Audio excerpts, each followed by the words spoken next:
Hola pilotos, ¿qué tal estáis? Hoy vamos a hablar sobre un detalle muy importante de la normativa actual de drones que tenéis que conocer para evitar posibles sanciones. Y es que tenéis que tener en cuenta que hoy por hoy, tal y como está la normativa, tenéis que dejar una distancia de seguridad con respecto a las vías del tren cuando voléis con vuestros drones.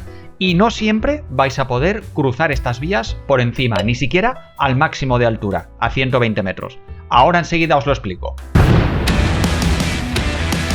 Pero antes de continuar, me gustaría pediros que me dejéis vuestro comentario con vuestra opinión sobre esta medida que os voy a explicar de las nuevas distancias de seguridad en las vías de los trenes, para que me digáis qué os parece, porque me gustaría saber vuestras opiniones. Por una parte, y en primer lugar, tenemos la regulación hacia las distancias de seguridad de las vías de los trenes que nos viene en la normativa, en el Real Decreto 517. Esta será nuestra normativa base.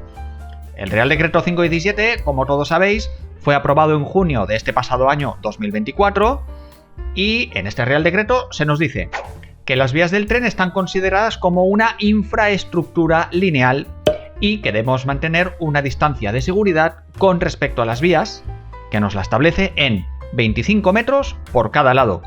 Y si quisiéramos cruzar con el dron de un lado al otro de las vías, lo podríamos hacer sobrevolándolas a una altura como mínimo de 50 metros.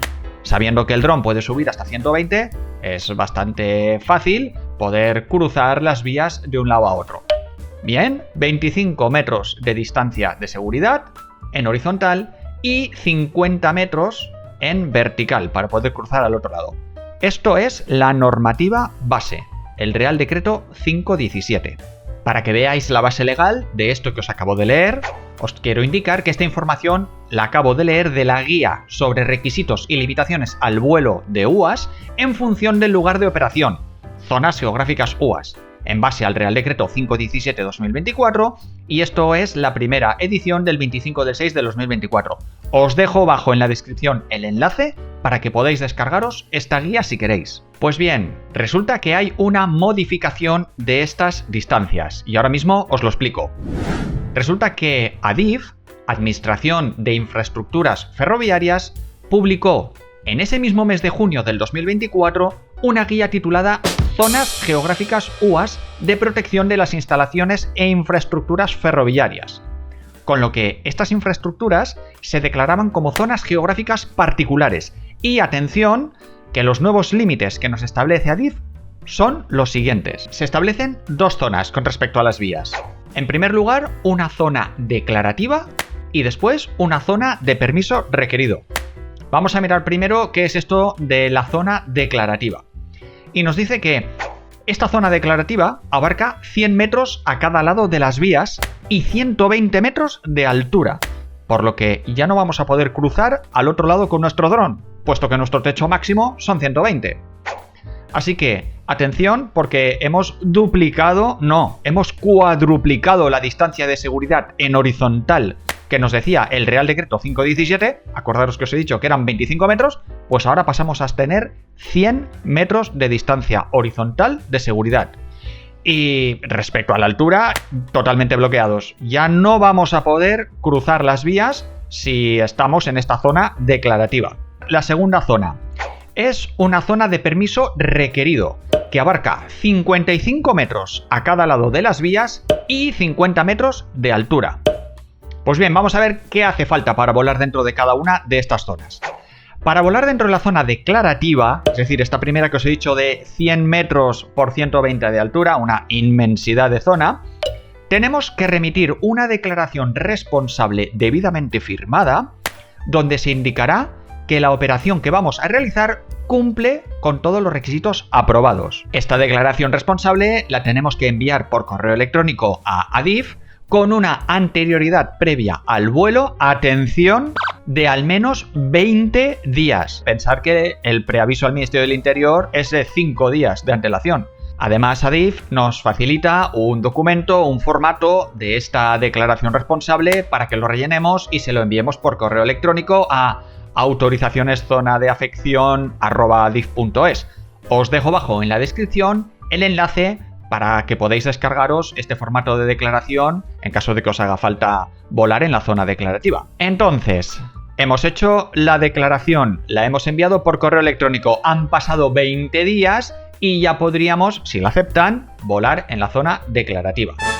Con esto, en principio, ya podríamos acercarnos hasta 55 metros de distancia horizontal de las vías por cada lado y ya podríamos cruzar las vías por arriba a partir de 50 metros de altura. Obviamente, este procedimiento tenemos que repetirlo cada vez que queramos volar cerca de las vías o cruzarlas por encima. Vale, pues vamos a ver ahora la zona de permiso requerido, donde los operadores tienen que solicitar permiso para realizar el vuelo. Esta solicitud se tiene que remitir con al menos 20 días de antelación antes de la operación, igual que la otra, 20 días es el plazo.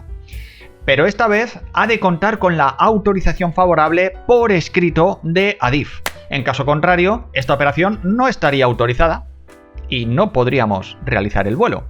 Siendo un poco coherentes y lógicos, yo puedo llegar a entender que drones de 24 kilos, por ejemplo, pues supongan un peligro bastante grave para los trenes en circulación. Si, por ejemplo, impactaran contra el parabrisas o a lo mejor contra alguna parte sensible de este tren, podría provocar daños importantes. Pero es que esta restricción abarca a todos los drones, entonces ahí también están incluidos los de menos de 250 gramos.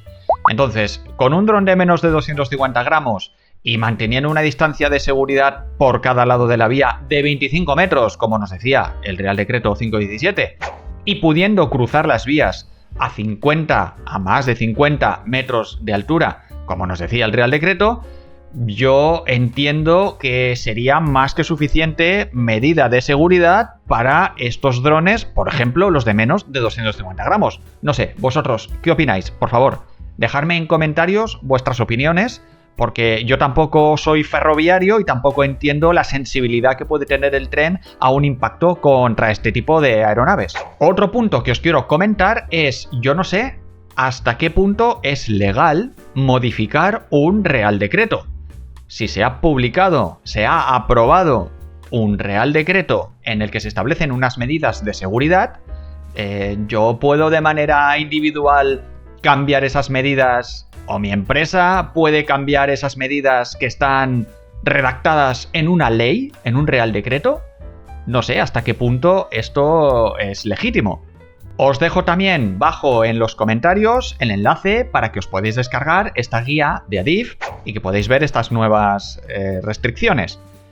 Bueno, pilotos, decidme, dejadme por favor en comentarios esta medida, ¿qué os parece? ¿Os parece coherente? ¿Os parece desmesurada? No lo sé porque yo tampoco entiendo demasiado de trenes. Yo soy más de aviación y entiendo que un tren es menos sensible a los impactos que una aeronave tripulada. Pero bueno, me gustaría leer todas vuestras opiniones y que debatamos un poquito estas nuevas medidas. Espero que este vídeo os haya aportado nueva información y os haya sido muy relevante y nos vemos en el próximo vídeo. ¡Hasta luego, pilotos!